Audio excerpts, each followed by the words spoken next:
How we doing, everybody? UFC Thoughts here, and today, as you all probably know, Dana White went live about an hour ago as I'm recording this. He announced some major news regarding UFC 321 and UFC 322, the Abu Dhabi and Madison Square Garden cards, respectively, and overall just news in general. He announced three major fights, most likely what is going to be the main, co-main, and featured fight of 322. But he also announced the co-main and featured fight of UFC 321. I will start with talking about UFC 322, though. November 15th, 2025, the penultimate ESPN era pay-per-view. If you don't know what penultimate means, it's second to last. This is the second to last pay-per-view in UFC history, it seems to be, for at least for now, for the Paramount deal, it seems. The main event was announced as JDM versus Islam Makhachev, and I've slightly talked not very vividly, very sparsely about what I feel about JDM versus Islam Makhachev throughout some previous videos. I'm more than likely going to be picking Jack Della Maddalena. I'm going to be honest with you. I do believe he has a lot of really good ability to nullify grappling exchanges. He's really good anti-grappling, And we saw that a lot in the Bilal Muhammad fight. We saw that very much. The Craig Jones system works very efficiently with these city kickboxing, these Australian, New Zealand fighters that ever work with Craig Jones. Speaking of which, he's wrestling, or not wrestling, he's going to be having a grappling match with Chael Sonnen this Sunday, which is actually kind of crazy. But anyways, and I feel like if Jack is able to nullify the grappling on the feet, I think he is just a bigger, stronger, more powerful version, younger as well, of previous Makhachev fighters who had some success. I think Jack Della Maddalena is everything that I just said, version of Poirier. He's younger, hits harder. Maybe the technique is a little bit an edge of Poirier, maybe. I think Jack Della Maddalena's got really crisp technique, though, for welterweight especially. Islam doesn't have that type of technique. He doesn't. He's a very... Islam Makhachev, when I say he's the best... When I made my video saying he was the best striker at lightweight, he's the best MMA striker. That's what that video meant. It's the best striker in MMA terms in the division. That's what I meant when I made that video. Islam, with the takedown threat, was the best striker at lightweight because he has the takedown threat. If Jack is able to nullify that in a fight like this, on the feet, Islam does have moments where he does look pretty amateurish. If you look back at the Charles Oliveira, the first fight, there's an exchange in the first 30 seconds. Islam looks...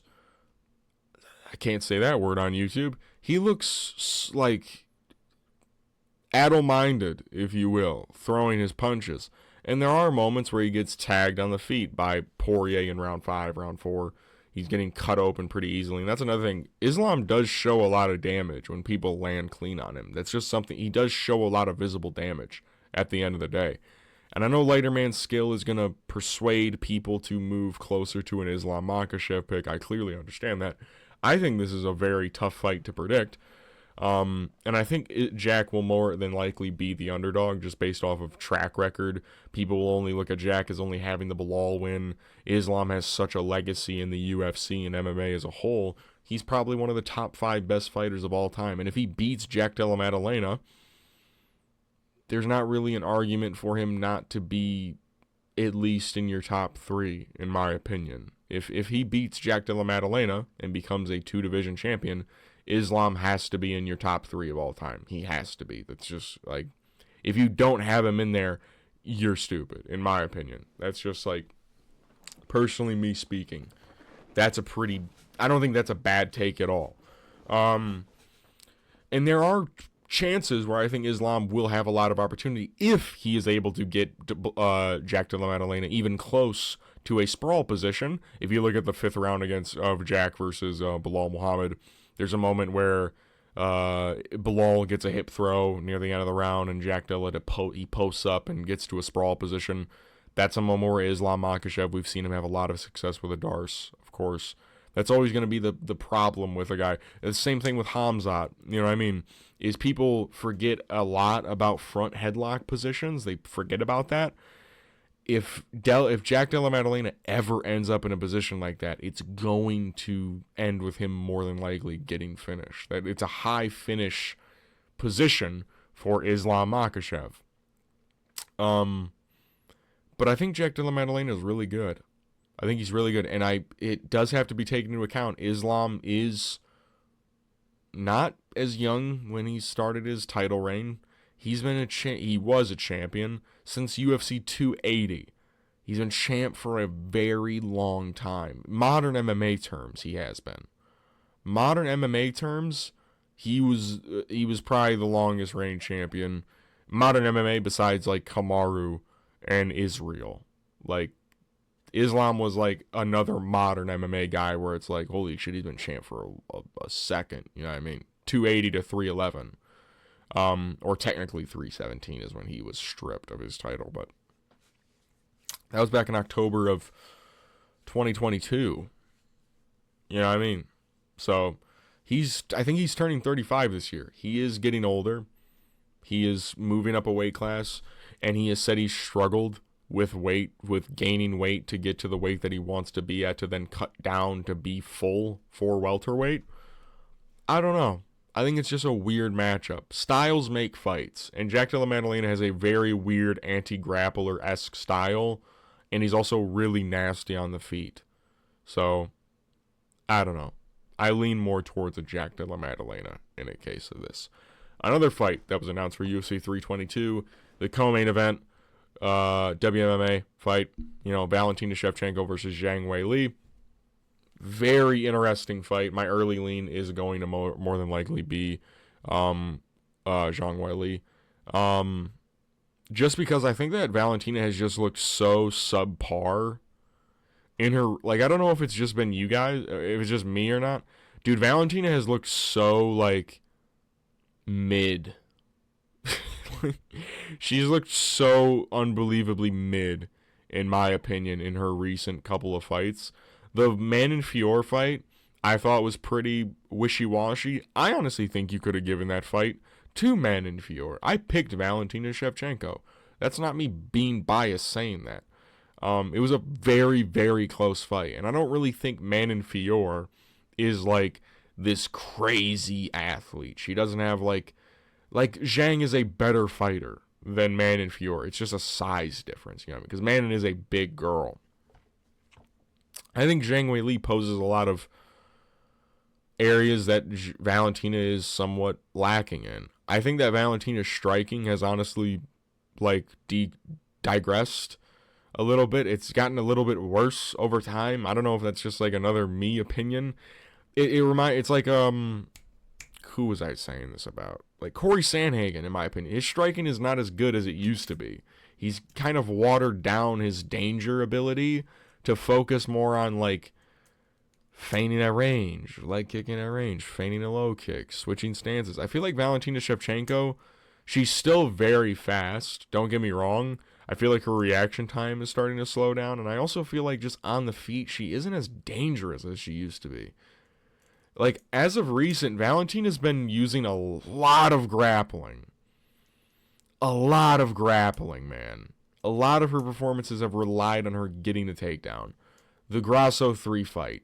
Literally the takedown won her the fight. That's literally all the fight was on the ground. Round 2, not round 2. Second fight with Grasso, she was winning on the feet at least a little bit, but then she also got certain takedowns in moments. But then Grasso had big moments or whatever. The first fight, she just gave up her back. Taila Santos, again, that's a fight where she used her grappling a lot. I think Zhang Weili has just fought so many grapple-heavy fighters at strawweight already. Tatiana Suarez was her last fight. She absolutely fucking murdered her. Had a close first round, I gave the first round to Tatiana Suarez. After that, smooth sailing, pal. Smooth sailing, pal. Tatiana Suarez was in the Olympics. She was an Olympic-level woman. Oh, not women. Woman. Not plural. She was an Olympic-level woman wrestler. And she absolutely shut her grappling down for good, dude. Zhang Weili is good. She's very good. They're both kind of older, which, of course, I don't know. Valentina's pretty big, so normally I would lean towards her in this fight. But I think Zhang Weili's actually... They're both inactive as fuck, though, man. I feel like Zhang Weili just never fights. What's her track record? 312, 300, 292, and then 292 to 281? Dude, she never fucking fights, thinking back on it, dude. 281 was like 3 fights ago, and she has only fought twice since then. That is terrible. But yeah, I think Zhang Weili, she's got a lot of good wrestling credentials. She's shown a lot of good grappling. She's powerful on the feet. She's explosive on the feet. She's got good technique. Valentina, in my opinion, is just on the decline a little bit, but she's still like, she's good enough, and it's also lighter woman's skill. You know, I mean, I know I just said that lighter man skill wouldn't apply to this because styles make fights, but I also think stylistically Zhang Weili matches up pretty well against, Valentina Shevchenko. At least this version of Valentina Shevchenko, who I'm seeing going to a arguable, like, shouldn't have won the fight with Manon Fiorot. You know what I mean? So, early read, Zhang Weili. The featured fight that was announced, or what I presume is going to be the featured fight, is Leon Edwards versus Carlos Prates. I fucking pray that they make this 5 rounds. It probably won't be. It's probably going to be a 3-round fight. I love this fight. I know I just made a video talking about you should make Prates versus Daniel Rodriguez. That was when I didn't hear about the news that Prates will not be fighting on UFC Rio. That was actually announced I think that was announced earlier today, that Carlos Prates will no longer be featured on UFC Rio. And in fact, he will actually be, it was rumored earlier today he was going to be fighting Leon Edwards. I forget which journalist said it on Twitter, but this was rumored earlier today. So I like this fight. Now, I don't know what you do with Michael Morales in a case like that. Maybe you make him fight.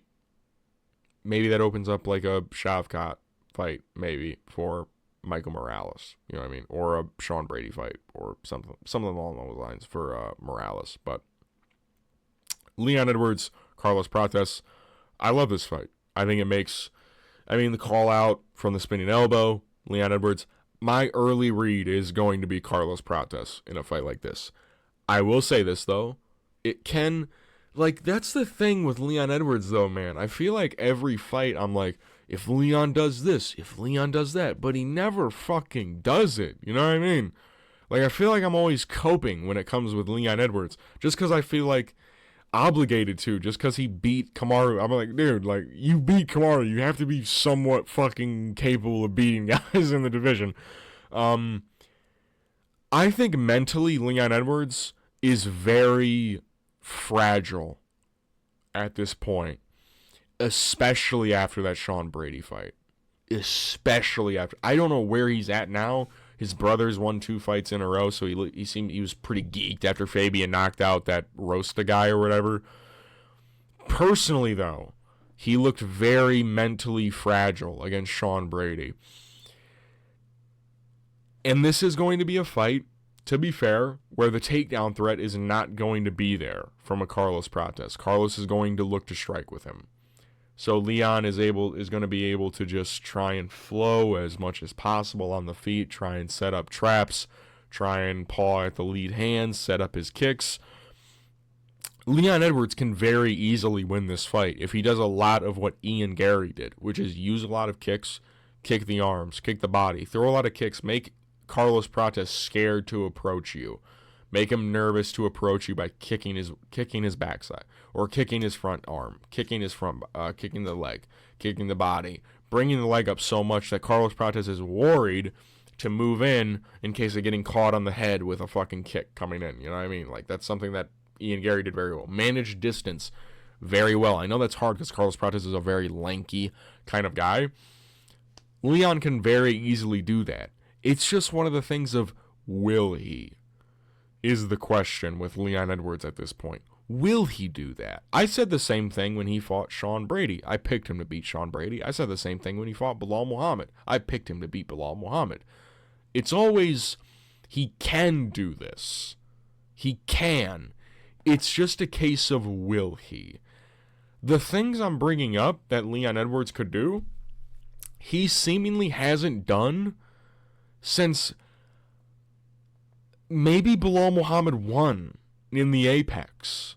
Like, I want to say Nate Diaz, but I feel like if my memory serves me correct, a lot of that fight was him dominating Nate Diaz on the ground and coasting on the feet.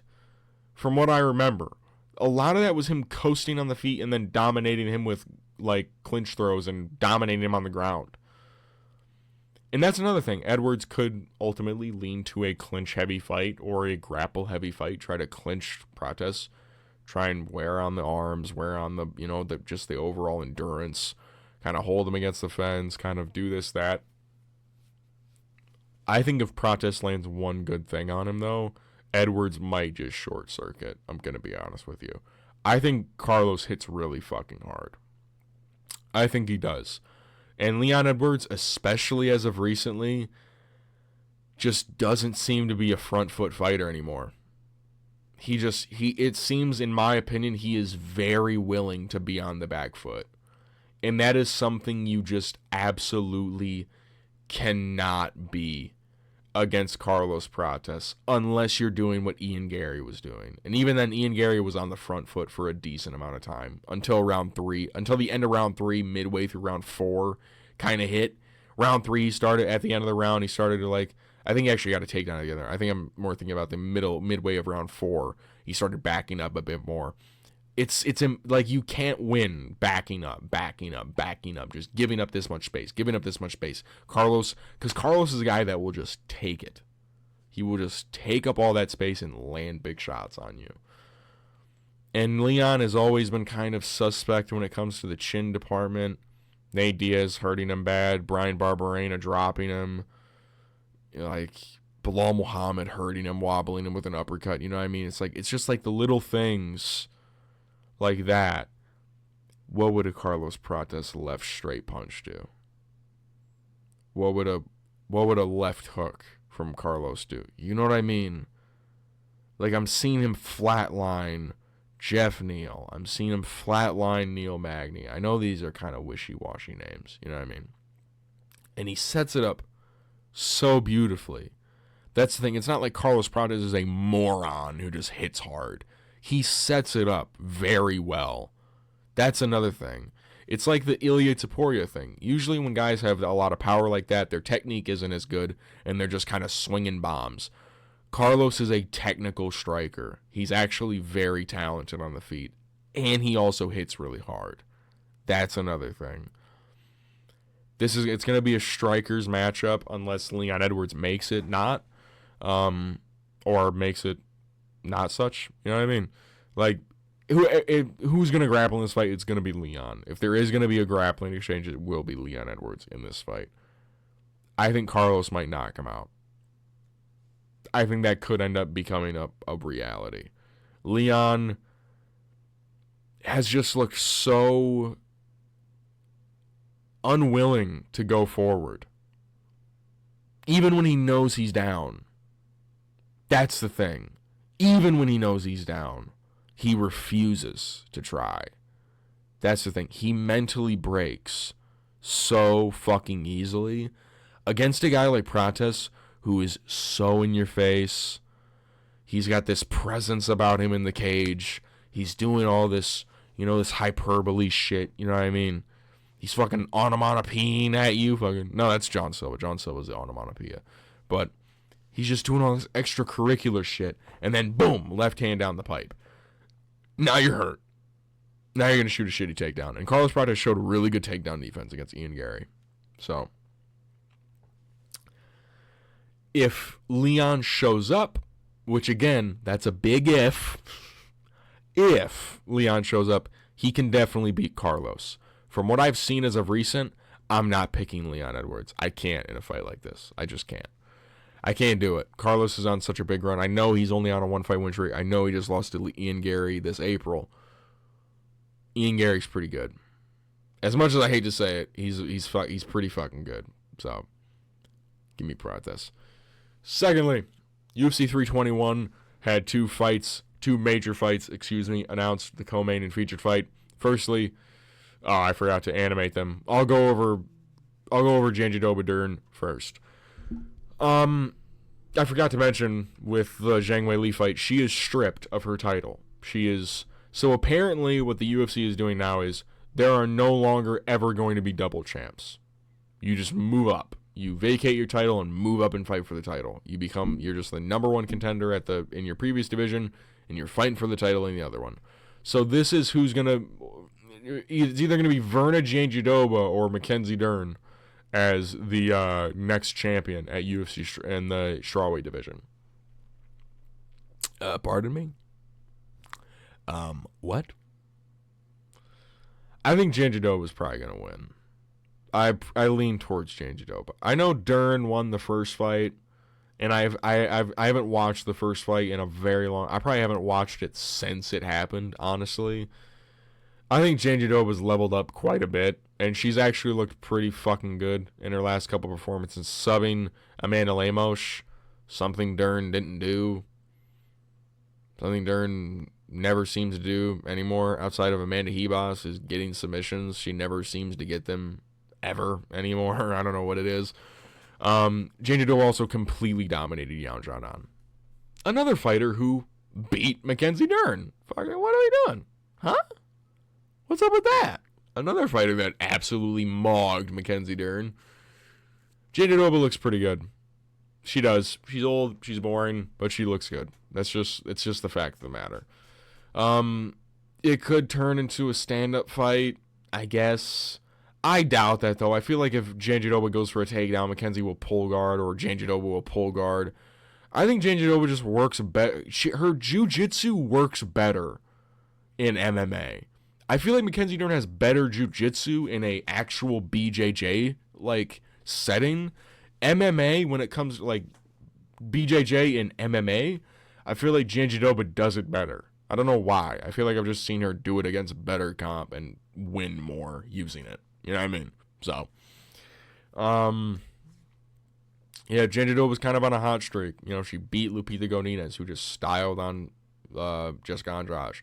She beat Yan Xiaonan, who had a very wild fight with Zhang Weili, who styled on Tabitha Ritchie. She just beat, who did she beat before that? Amanda Lemos, who, is Amanda Lemos. Not much I can really say with that one. But yeah, I think that she's at another level than Dern at the moment. Let's move to a fight you guys actually care about. Umar Nurmagomedov versus Mario Batista. We've been hearing about this fight for quite some time. This was the original rumor for the main event in Vancouver. Hello, Vancouver! Hi! My name is Charlie. Anyways, Umar Nurmagomedov, I'm picking him against Mario Batista. I know Mario's on a very hot streak. I know he hasn't lost since fucking Trevin Jones. I think that's who knocked him out. I know Corey beat him in his debut. Trevin Jones got a KO over him. I know he's been on a fucking hot streak. He looked really good against Patchy Mix. Actually, I don't think I ever gave Mario Batista enough credit for that. That was a really good performance from him over Patchy Mix, the Tin Man. I think Umar's just better. It's probably going to be a 3-round fight, which can actually benefits Umar, because I think Mario actually does have he's got decent cardio. I think in a 5-rounder it'd be more interesting, I'll be honest with you. I think Mario would actually be able to push a better pace than Umar across 5. But in a 3-round fight, Umar, he's got decent striking. He's got the grappling. And he's not fighting Merab. At the end of the day, when it comes down to opponents of Merab who then go on to fight other people, look at what Jan's doing now after losing to Merab. He experienced that face fuck of a fight and then has gone on a 3-fight win streak. Umar, to be fair, Umar has been out for a while. He's recovering from his hand injury, so maybe that'll actually affect him a bit more in a fight like this, recovering from a broken hand. I think he beats Mario Batista. I think he beats him in a competitive decision. I think Mario is able to push a pace decently well. This is not going to be a guy who's going to be able to string combinations together very willingly, because if he starts to do that, Umar will shoot on him. He will shoot a takedown, and he will try and get his back. He will try to chain wrestle him. And this isn't a guy that Mario can hold up against the fence either. Umar's very good at mitigating that, getting off the fence, working for other positions and stuff like that. So I lean very much towards Umar Nurmagomedov in a fight like this against Mario Batista. So yeah, I think it'll be a weird fight, to be fair. I think Mario maybe has a chance to win. Maybe he's able to kind of get the better in the striking exchanges just a little bit, and then maybe he's able to stuff the takedowns. Maybe. That's a big maybe. Just because I've seen guys like Damone Blackshear have their way with Mario Batista in the grappling. You know what I mean? Like, I've seen that happen before for basically 2 rounds. Damone's good. Damone's pretty good. He isn't Umar. You know what I mean? Like, that is just a fact. He is not Umar Nurmagomedov at the end of the day. So, you know, that is my early read on that fight. All in all, these are some pretty wicked fights. UFC 322, add one more decent fight. Now, it doesn't even have to be really solid. Decent fight. This is a great main card of a pay-per-view. This is a great main card. UFC 321, the main card now, as it stands from top to bottom, Tom Aspinall gone, Janjito Badern. It's a title fight. All right, we'll deal with it. Umar Batista, Volkov, Almeida, and then Rakic Mirzakhanov. That is a badass main card. That is a good main card. I really like that main card. So yeah, we're eating good. These are some good fight announcements. Della Maddalena, I lean towards Della Maddalena. Shevchenko Zhang, I feel closer to picking Zhang. Leon versus Carlos, I'm picking Carlos Prates more than likely, just based off of, I don't know if I can pick Leon Edwards anymore. I just don't know if I can. And then 321, Janjitoba, and then Umar Nurmagomedov. So, that'll be the video. If you like the video, give it a like. If you want to see more content like this, subscribe. Leave a comment down below. What are your guys' initial thoughts on these fights getting announced? What are some of your early leans? Do you got any favorites? Do you agree or disagree with my opinions? Leave it down below. I will see you guys in the next video. Peace.